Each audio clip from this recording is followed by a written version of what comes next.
Voici mon plan pour mettre fin à la mutilation chimique, physique et émotionnelle de nos jeunes. Dès le premier jour, je révoquerai les politiques cruelles de Joe Biden sur les soins dits d'affirmation de genre. C'est ridicule. Un processus qui consiste à donner aux enfants des bloqueurs de puberté, modifier leur apparence physique et, à terme, à pratiquer des interventions chirurgicales sur des enfants mineurs. Pouvez-vous croire cela? Je signerai un nouveau décret ordonnant à toutes les agences fédérales de saisir tous les programmes qui promeuvent le concept de transition sexuelle et de genre à un âge précoce. Je vais ensuite demander au Congrès d'empêcher définitivement que l'argent des contribuables fédéraux soit utilisé pour promouvoir ou payer ces procédures et faire passer une loi interdisant les mutilations sexuelles sur les enfants dans les 50 États. Cela ira très vite.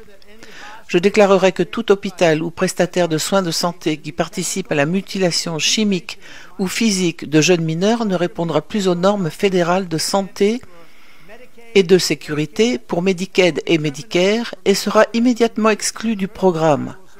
En outre, je soutiendrai la création d'un droit d'action privé permettant aux victimes de poursuivre les médecins qui ont pratiqué de manière impardonnable ces procédures sur des enfants mineurs.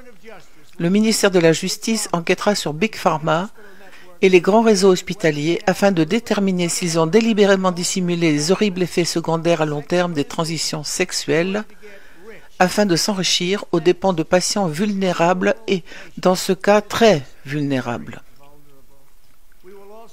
Nous chercherons également à savoir si Big Pharma ou d'autres ont commercialisé illégalement des hormones et des bloqueurs de puberté qui ne sont en aucun cas autorisés ou approuvés à être utilisés à cette fin.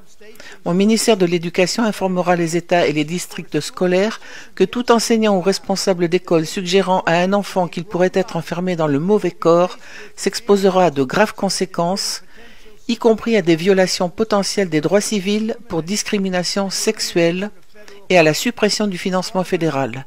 Dans le cadre de notre nouveau système de certification des enseignants, nous encouragerons une éducation positive sur la famille traditionnelle, les rôles des mères et des pères et la célébration plutôt que l'effacement de ce qui rend les hommes et les femmes différents et uniques.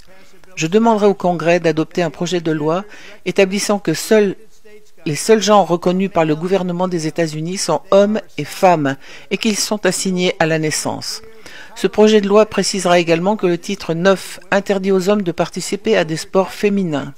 Et nous protégerons les droits des parents qui ne seront pas contraints d'autoriser leur enfant mineur à assumer un nouveau genre et une nouvelle identité sans le consentement des parents. Il n'y aura pas de nouvelle identité et cela ne se fera pas sans le consentement des parents. Aucun pays sérieux ne devrait dire à ses enfants qu'ils sont nés avec le mauvais genre. Un concept dont on n'a jamais entendu parler. Dans toute l'histoire de l'humanité, personne n'a jamais entendu parler de ce qui se passe aujourd'hui. Tout ça a été inventé par la gauche radicale il y a quelques années. Sous ma direction, cette folie prendra fin. Merci beaucoup.